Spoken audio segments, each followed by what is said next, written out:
नमस्कार मंडळी, हा टी-आर-पीचा जमाना आहे. टी-आर-पीच्या शर्यतीत टिकून राहण्यासाठी सध्या सर्वच प्रमुख वाहिन्यांवर नवनवीन मालिकांची रेलचेल पाहायला मिळते. अशातच झी मराठीवर सुद्धा काही नवीन मालिका दाखल होत आहेत. यामध्ये इच्छाधारी नागिन या मालिकेचा देखील समावेश आहे.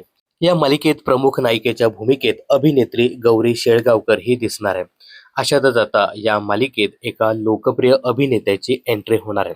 हा अभिनेता तब्बल 18 वर्षानंतर झी मराठीवर पुनरागमन करणार आहे.